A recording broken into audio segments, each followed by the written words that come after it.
What going on, guys? Welcome back to Photoshop. My name is Biggs and this is MR Retouch. We are also known as ASAS Pixel Studio on YouTube. So you can check us out, check out our videos, and you're going to learn one or two things that is going to help your retouching journey. Okay, so in this video I'm going to focus on the three important retouching tools a lot of people misuse, and I'm going to show you how to use this correctly when retouching image. I see a lot of people retouch and they actually retouch directly into the image, which is not supposed to be so. And also I see a lot of retouchers send me jobs, send me their work and tell me, oh, what's this, how is it looking? And I said, oh, a lot of people just do a lot of mistake and they feel it's looking good just because you added color, or maybe you increase the brightness, or maybe because you change the color one or two, or added saturation. I don't know. Everybody actually go through this phase, and it's not actually right. And you need to also learn that a lot of people will criticize your work and it's for your own good as well. Okay, so but yeah, I'm going to talk about that later on in the video, but in this one I'm going to talk about three tools, which is the healing brush tool, the patch tool, and the clone stamp tool. Now the recent Photoshop, if you install, you see other tools added to it, and I just want to talk about the three I use a lot because they make my work flow faster, and there are times where you need to use this tool. Now let's start with the healing brush tool. The healing brush tool, when you choose the healing brush tool, you need to sample a place. You don't just use it. If I want to use this healing brush tool, it copies only the texture. The textures is the roughness of the skin. For example, you can see how the hair is. It copies only the texture.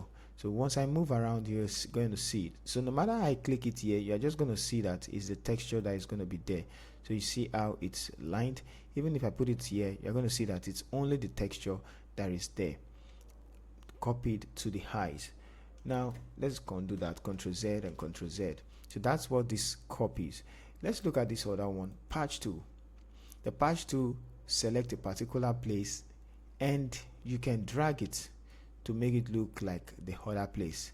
And sometimes it copies both the texture and the color. Sometimes it copies only the texture. So if I leave it, you're going to see.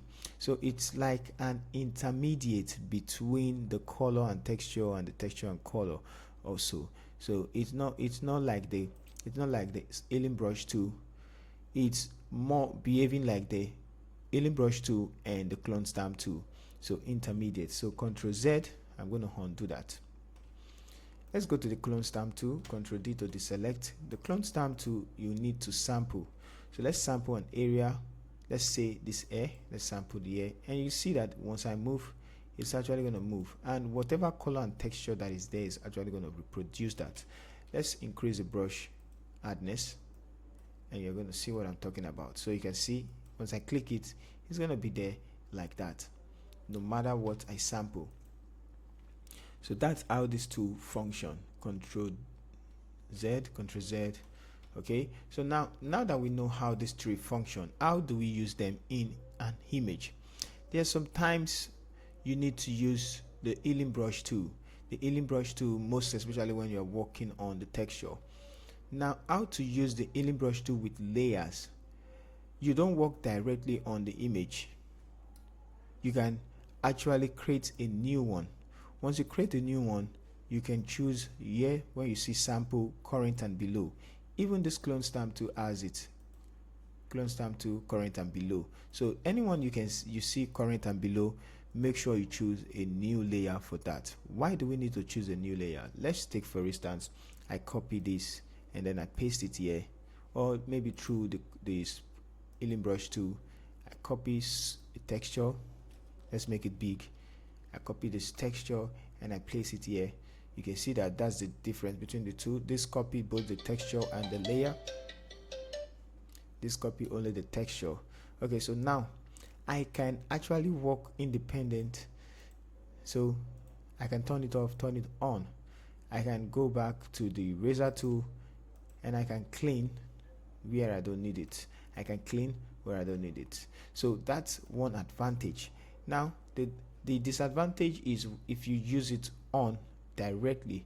If I choose the clone stamp tool and then the spotting tool, sample, and I paste, and it's like this, and then I copy the clone stamp tool, let's say I sample there and I paste it, I'm actually damaging the image directly. So I will need to do Ctrl Z.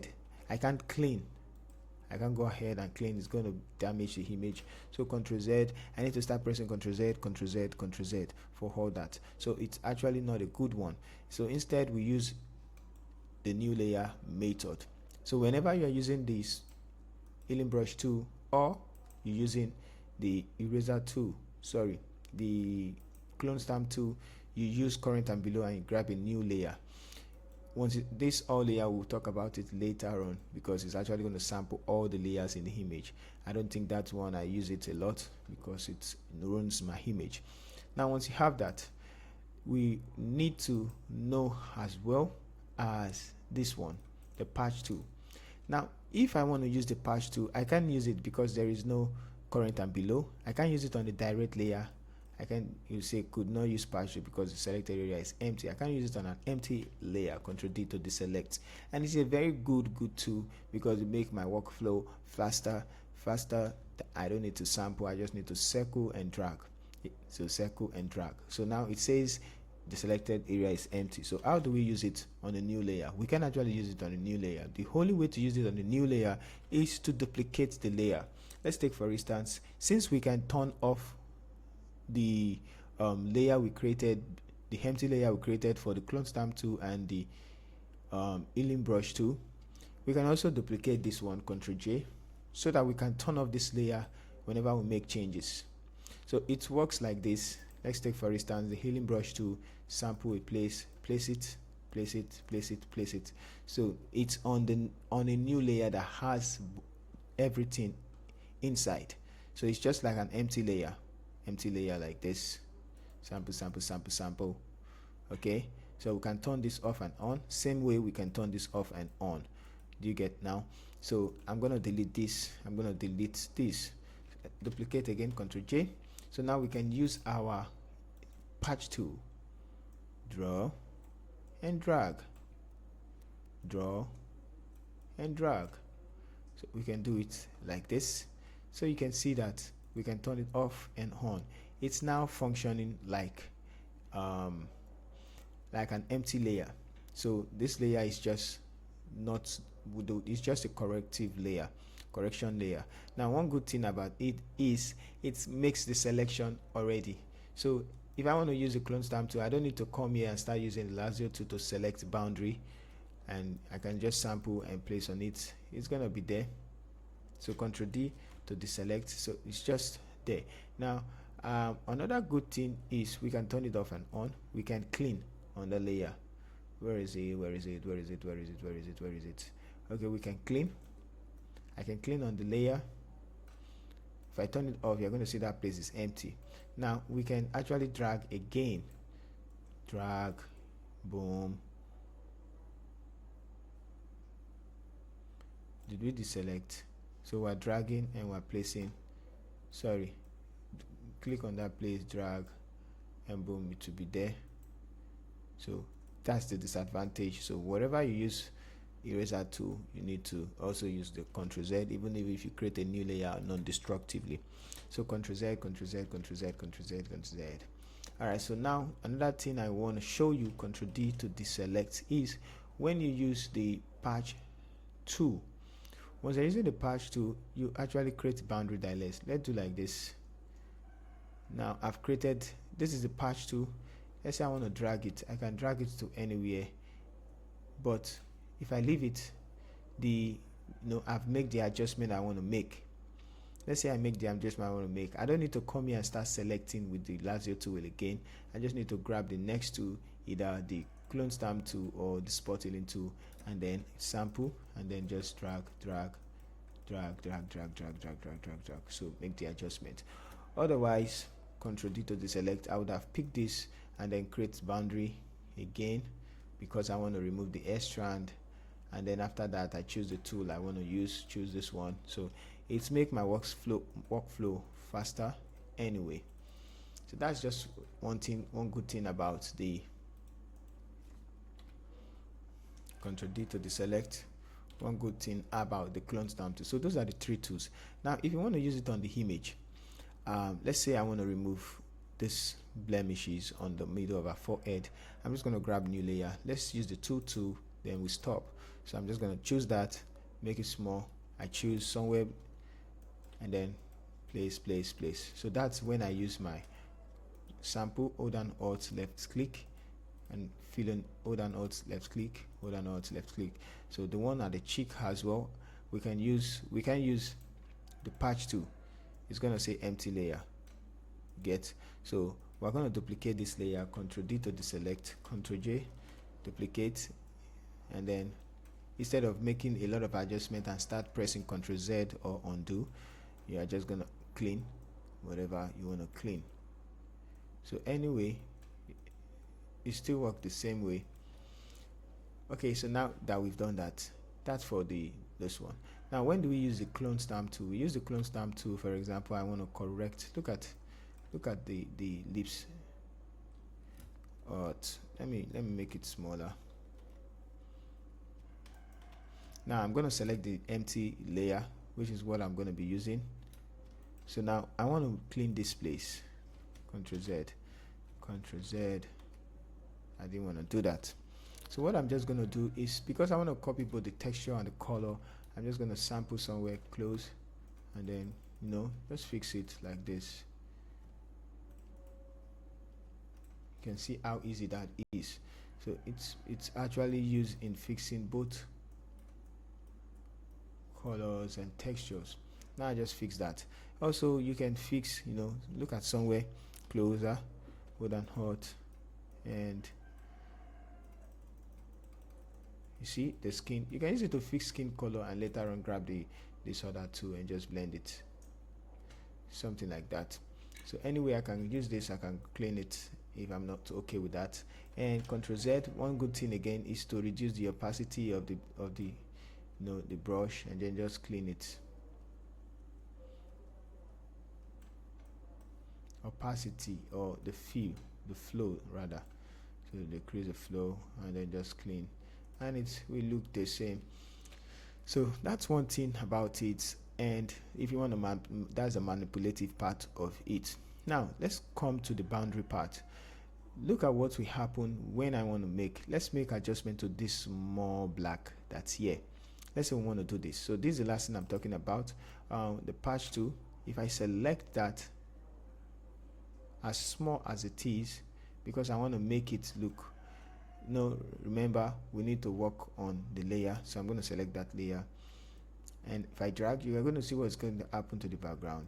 So you can see some little fade on top of it. Now Ctrl Z. Same, we can use the patch healing brush tool because it only copies the texture. So let's zoom in. If I click here, it copies only the texture to it. So we have that. Ctrl D, which is the right tool to use. The right tool to use is the clone stamp tool, because we want to copy both the texture and the color. So sometimes there's what we call bleeding out. Let me show you what bleeding out is. Bleeding out is, let's say I want to remove this hair. I'm going to grab the patch tool and I'm going to select and drag. That's bleeding out, you can see. So how do we fix that? Ctrl Z, Ctrl Z. When you experience that, you can actually use any other tool than the clone stamp tool. So first of all, you create your boundary like this, and then you sample an empty area and you paint. That's the only way. So if I even paint in all these places, it's not going to show because this is the boundary. I've created a boundary. So that's just one thing you need to know about the clone stamp tool and the spot healing tool brush.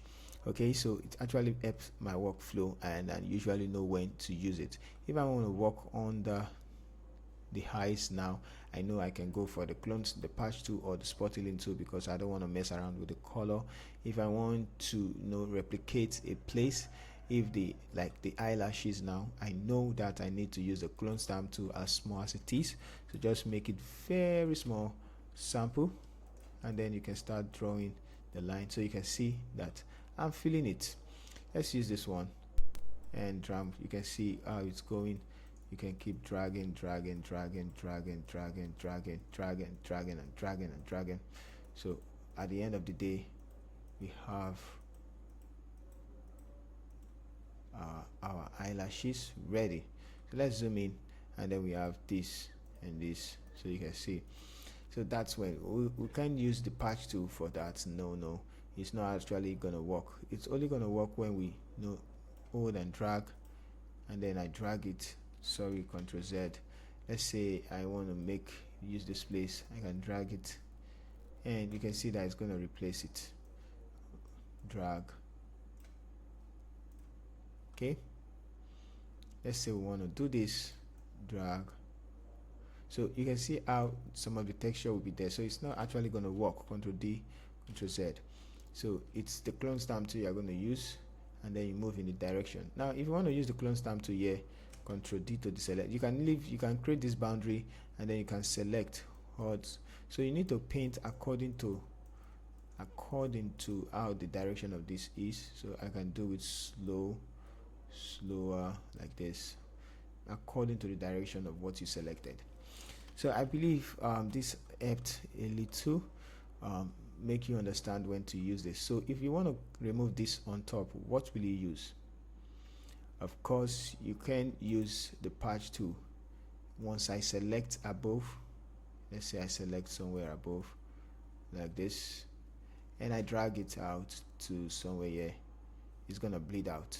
You can see, same as the other tool, the healing brush tool, you can actually use it because it's not going to copy the texture, it's just going to copy what's, see, nothing is happening. So you need the right to clone stamp tool, and for you to do that you need to make a selection first like this,